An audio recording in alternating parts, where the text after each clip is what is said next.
Hi,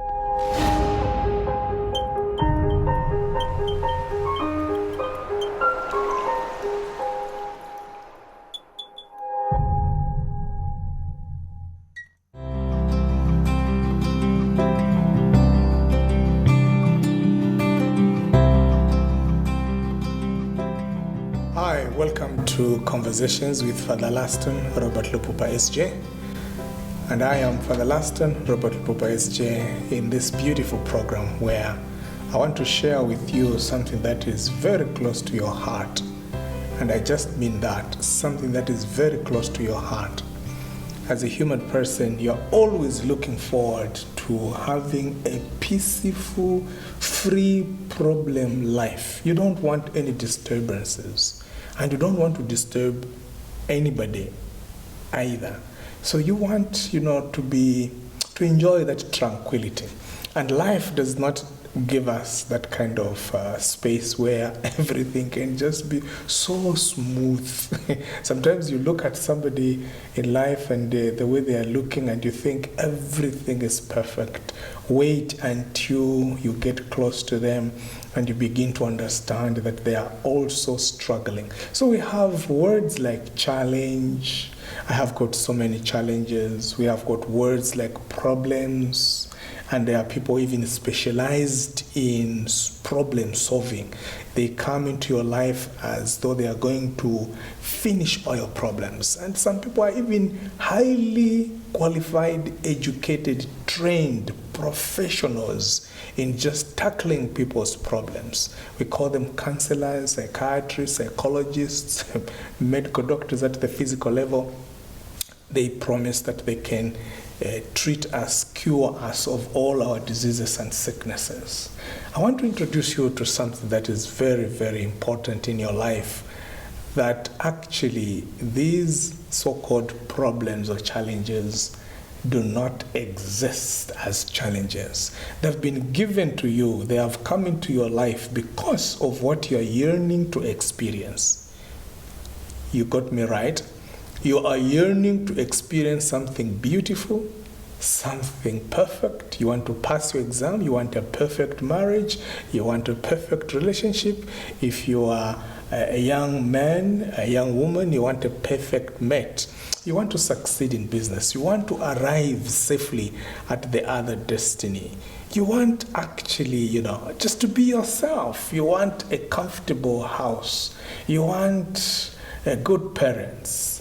All these things are there, and the opposite is what I want to help you, that what you're yearning has already been given to you. You cannot desire anything, you cannot yearn to have anything if it hasn't been given to you. So by default, by the heavenly settings, God has put in you to yearn for something beautiful. Let me help you understand what I've just said. Your mouth has got taste buds, and these taste buds have got heavenly settings. So sweet will be sweet, and you have an affinity to taste that which you are finally going to swallow. It doesn't matter how the food looks like, but when it comes into the mouth, you say, that's good, that's tasty. It could be a cake, it could be meat, any dish that you like so much. So our ears have been designed to listen to that music that corresponds to your inner being.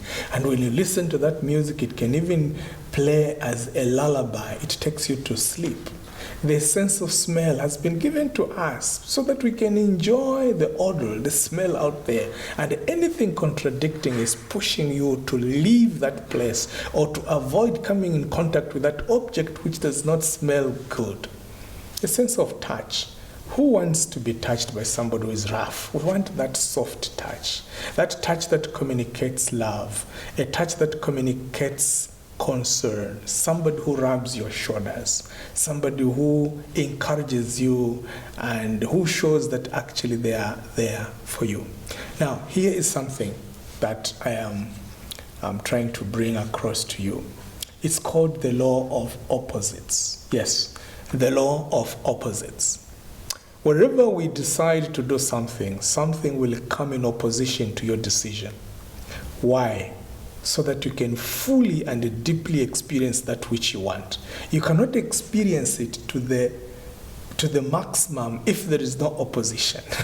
You got me right. You cannot experience anything. You cannot feel that you have won if there's no opposition. And so when people go to the Olympics, it is because you have come first with other runners, with other competitors, that you can enjoy the gold medal. If you are running alone at your own pace, why would we call you that you have won? If everything was just flowing, there would never be life. Life is enjoyable because of the law of opposites. Now, in the law of aerodynamics, the scientists discovered that for a plane to take off, it has to go against the wind. So it is the wind that is coming against the plane that pushes the plane to take off. Without going against the wind, if the plane would be flowing with the wind, it would never take off. That is the law of opposites. Now, cold is cold because you have an experience which is in your memory of something that is very hot. So you can talk about this thing is very cold. Why? Because you understand hot. Once upon a time, I looked at this tipper trucks, and I thought it was very huge. Why? Because I had just looked at a small little canter.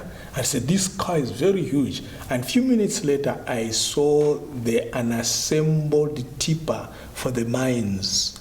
And I said, wow. So this, which I called large, actually, it's not large, it's not huge. There are bigger machines in this world. So that is the law of opposites. The law of opposites helps you to experience your experience deeply. Now, the problem that you have is not that you have problems. The problem that you have is not that you are coming challenges are coming into your life. The problem that you have is, and the problem that I have, and the problem that all of us have, is that we do not want to manage the opposite.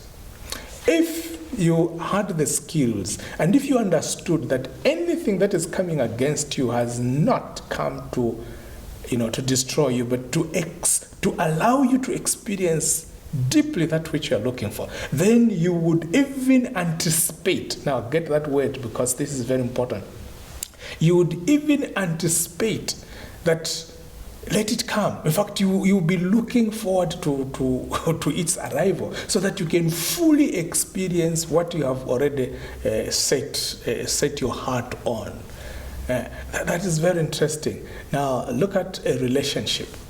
Our mothers, the so-called alangizis, or the marriage counselors, when they teach a young girl to enter into marriage, they prepare her thoroughly, and then they tell her, there's certain things that will manifest in her marriage. And they say marriage is not a bed of roses, but also there are thorns. Okay, God created the rose flower so beautiful, and don't rush to just grab it, because it has also, God put thorns there. It's a bed of roses. You find roses on your bed, and then you just want to go and lie there, not knowing actually there are thorns. Life, understand it this way, life can never be smooth. But that which you call problem is not a problem. It is for you to experience that which you have chosen, so that you can have it in abundance. Now, I was just giving an example of the aerodynamics. There are so many movements on the ground. Talk about the land trains. Talk about the vessels on the oceans. Talk about our cars. They are all moving at a certain speed, and they never take off. Why? Because they flow at a normal speed, and they don't care how long they want to go, how long it will take for them to reach their destiny. But now a scientist wanted to reach, to their destiny, quicker and faster than taking a bicycle, faster than going by train, faster than by ship. And so they started thinking about a plane. And so now they wanted to fly.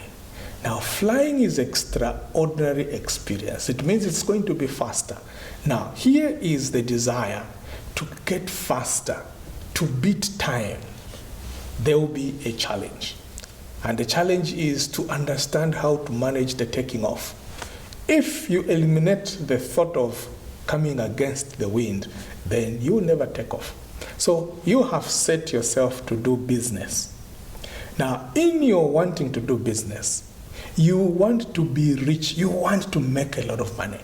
If you do not include challenges, if you do not predict, if you do not foresee, if you do not even deliberately invite them to test your capacity, to test your determination, then there will be no business at all.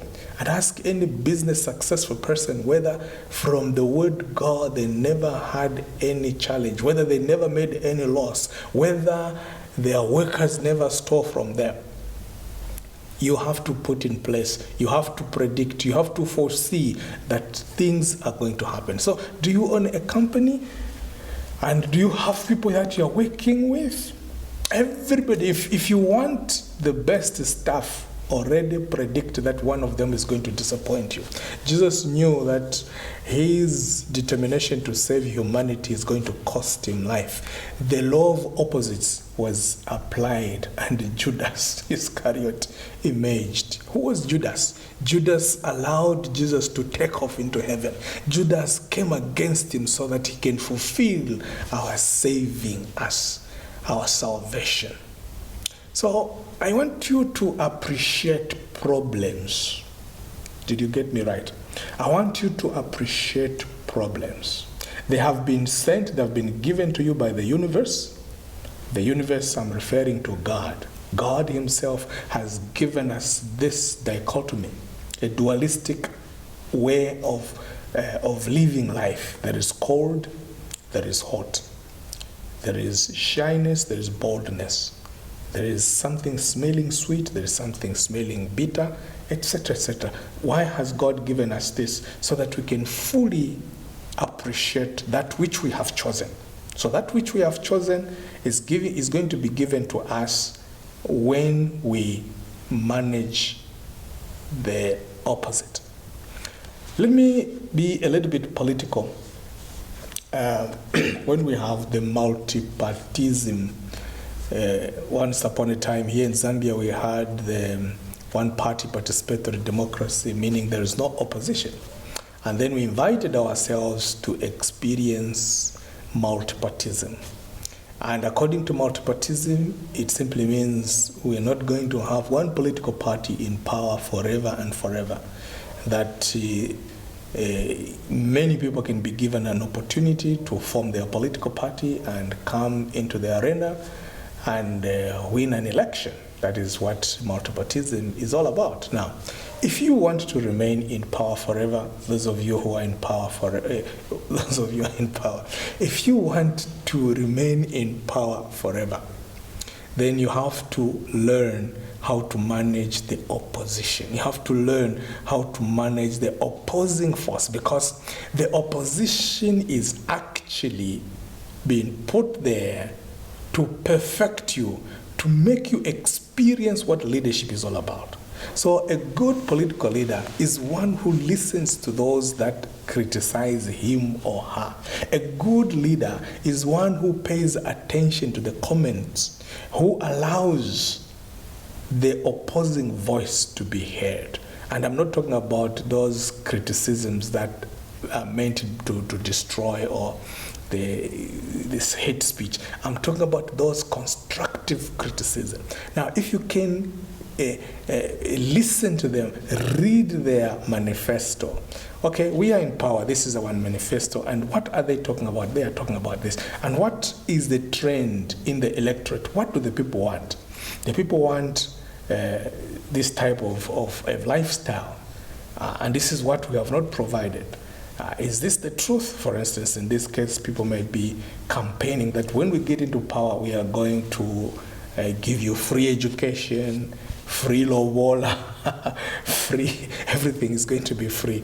Now you go to your drawing board and analyze, how do we make this which is coming from the opposite direction our own, and how do we perfect our own manifesto which we promise the people. If you manage to work with the wind that is coming against you, then instead of destroying you, the wind that is coming against the plane is not to push the plane down, but the plane has been made in such a way that it twists the wings so that the wind comes and hits it to make it lighter and fly. You don't go to the opposition as if you are landing. No, you go with the wings in the takeoff position. So in your life, be in that takeoff position. Takeoff position, meaning that whenever something comes against you, it will just push you up. It will lift you up. Another beautiful example I can give you, I'll come back to this political one, is when you go to the gym. Somebody admires, those muscular built guys, and you look and they do this and say, wow, I want to look like that. I want to have 6 packs, Now, according to the law of opposites, if you have decided to build your muscles, then you have to manage thoroughly, nicely, the pain that will come with the weights. So when you go to the weights, you start from the least heavy and you begin to build your muscles slowly. Don't arrive there and you find the guys who are already very heavy built, they're lifting heavy things, and you say, I want to start. You can't start from the university. You have to start from 0, then 0.5, then 1, 1.5, slowly, then you begin to see. Now, of course, at one time, at a particular point, you begin to feel the pain. Now, the pain is the law of opposites. What is that pain announcing? It is telling you something is happening. Persevere. Keep on lifting. Keep on keeping on. Don't stop. And you have your coach who is explaining from stage 1 to stage 2, including the diet, and also so many things. And then that is how you get to that body which you want. It's because you have journeyed with the law of opposites. If somebody says, no, me, I cannot. It's too heavy. As if somebody is forcing you, and yet that's what you want. If that's what you want, then manage the law of opposites. The law of opposites is to help you achieve, is to help you experience to the full that which you are looking for. Now, let's come back to the area of politics, because this can be very important. Some people think that they have to flow with the crowd. They have to flow with what everybody is saying. No. With the law of opposites, you have to look for that which will lift you up. And if you don't have it, let me put it this way. If you don't have it, create one. Create one. Sometimes you will be shocked that the one who was so close to you turns to be your enemy. After you talk about people who are married, after you got married, those who are very close to you, suddenly they shun you, they leave you, or they begin to talk against you. I love this song, Ameno Mafpa. Chino Chalo, Chavana Menokuti Chakulia. And when I talked to Enoch Mbewe, he called me, said, Father Lastone, I love your analysis of this song. And I was analyzing this song, that you see, Ameno Mafpa, because sometimes we think that that which you are seeing is that which is. Okay? Whatever you are looking at is not complete. You are just having a point of view. And what do we mean by point of view? You are standing at a certain point and your view is only from that segment. You are not having the complete view. So now, when you look at someone who is smiling at you and you think that they genuinely love you or they are laughing with you, you have gone wrong. That is where amenomafpa, the teeth, they are simply bonds. That is where that song becomes a hit and becomes very important. So you have to look at somebody, and when they smile at you, remember that there is something deeper behind the teeth. Okay, behind this smile, there could be something deeper. And if you cannot find it, if it's just looking so flowery, then you have to be very cautious, because life, if you have to experience life to the full, there has to be something to make you uncomfortable. Something that makes you uncomfortable is helping you to come to a full experience of what you are looking for. They tell us you have to try. If you are afraid of trying, then you have already failed. Okay, what is competition? Sometimes if somebody comes from another planet and they find, people are watching soccer and they are playing soccer, and then one would ask, but why do they have only one ball? Why don't we give them several balls? Why should they fight over one ball? That is what the game is all about, is to take this ball from the one who has it.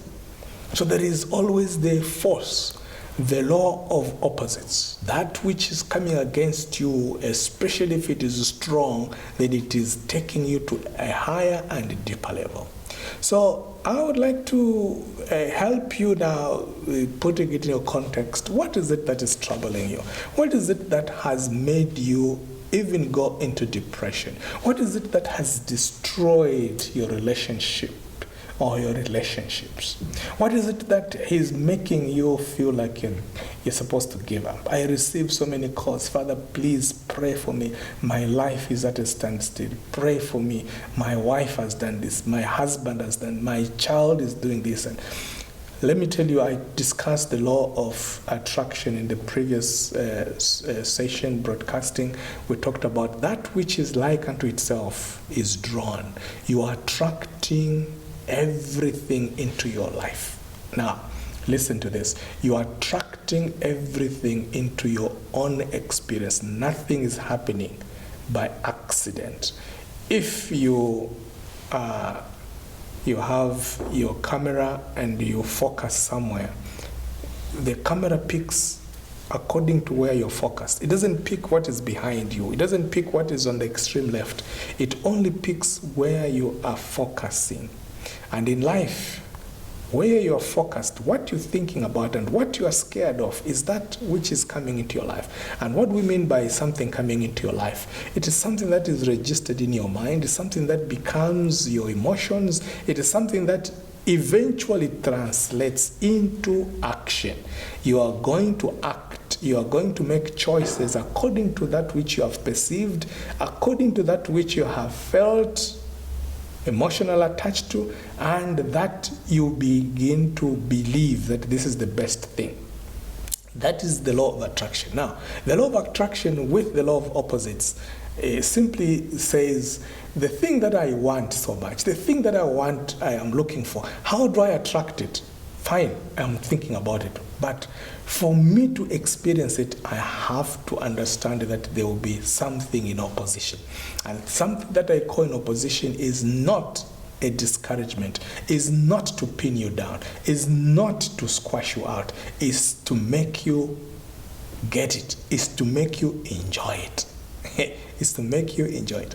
Imagine Zambia national team having practiced, having been in quarantine in camp for so many weeks, and then they think that they are going to play Morocco or Egypt or Nigeria. And then without telling them that they are playing Nigeria, you just pick a primary school team a primary school team or a secondary school team, and then those are the players. Then they are thinking that, we are playing Nigeria, we are playing a strong team. Then they find that these boys, they don't even know soccer. You think that should be soccer? You think they will enjoy it? No, absolutely not. So, in life, generally speaking and specifically speaking with precision, you are looking for something that is challenging. You're looking for something that will come against you with force. Somebody asked, but why will the priesthood? Somebody asked me, why did I join priesthood?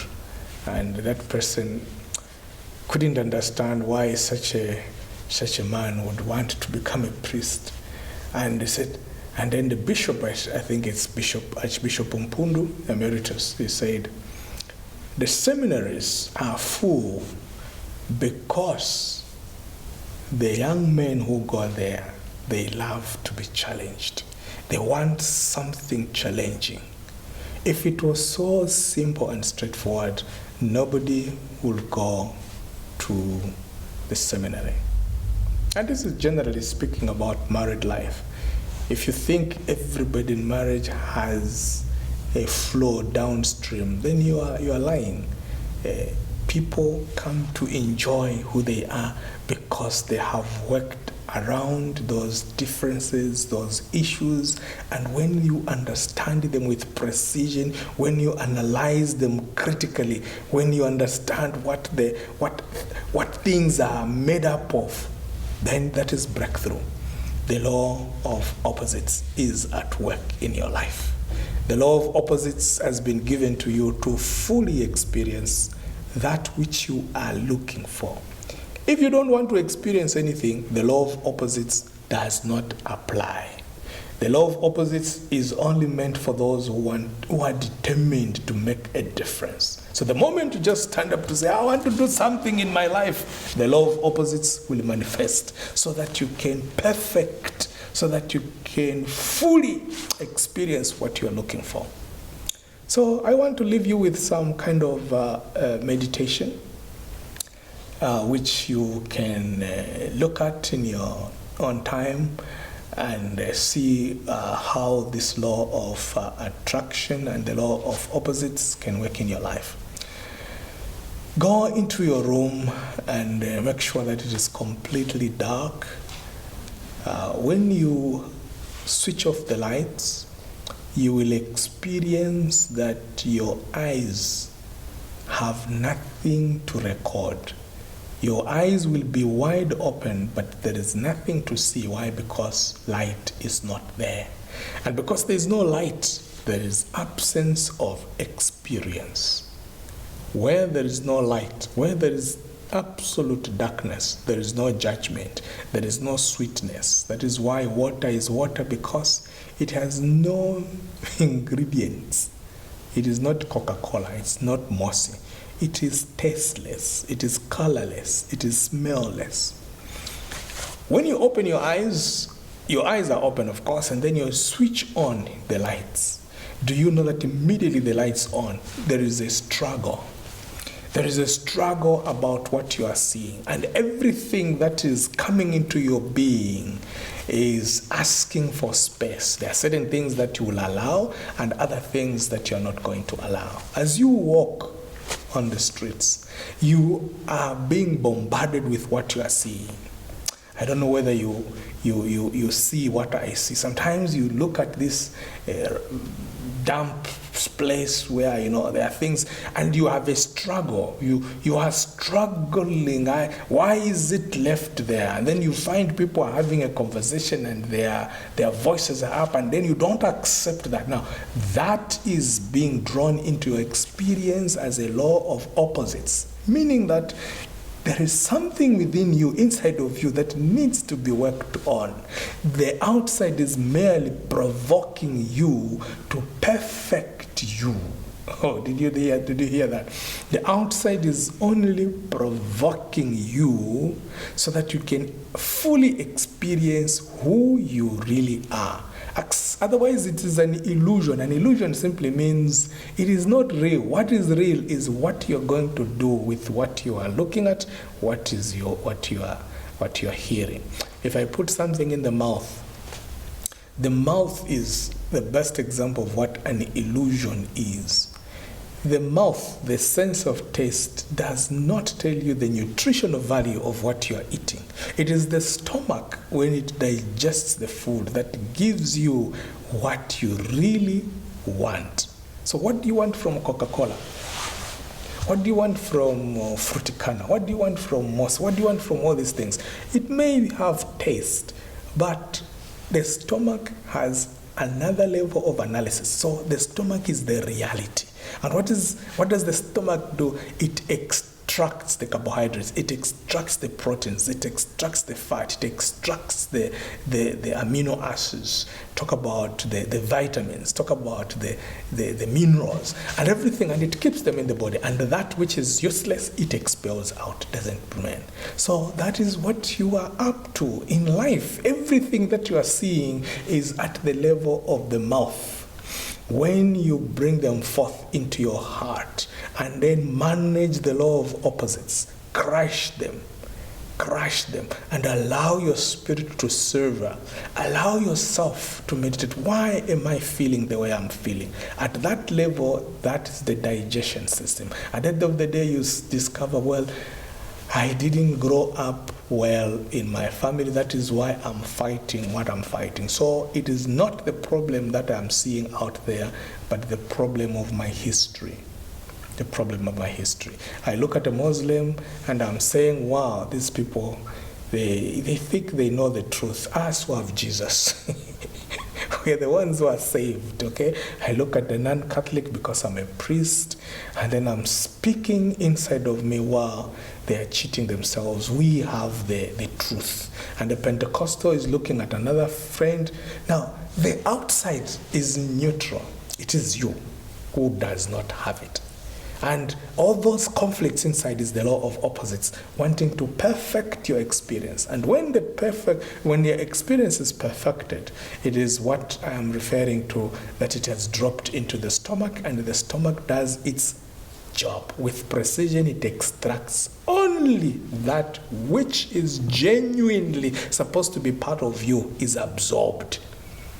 And should you put poison into the food, the stomach might not digest it and make it part of you, but will simply shut down your system. And so you have to be very careful on what you are looking at and how you are interpreting it, how you are digesting it. Especially whenever you feel that which I'm calling the law of opposites. Whenever there is an opposition, take your time, analyze it. And this is why I said, for those of you who are in power, when people speak against you, when people oppose your way of doing things, take it to the table and analyze it. Like a biomedician, put on the microscope, put it under the microscope and see through, multiply it times 1,000 so that you can analyze. How do they know about it? What is this all about? Why are the people opposing what we want? Have they understood? Do we claim that we understood better than them? And then why have we failed ourselves to explain it to the people? Because if the people have understood, then they'll be on our side. Nobody will oppose. If I stand up to say, now, ladies and gentlemen, we have buffet here. I want to explain to you what we have as our menu today, as our dishes. This is a paper steak. Those of you who like something chili hot, please, you are welcome. This has no chili.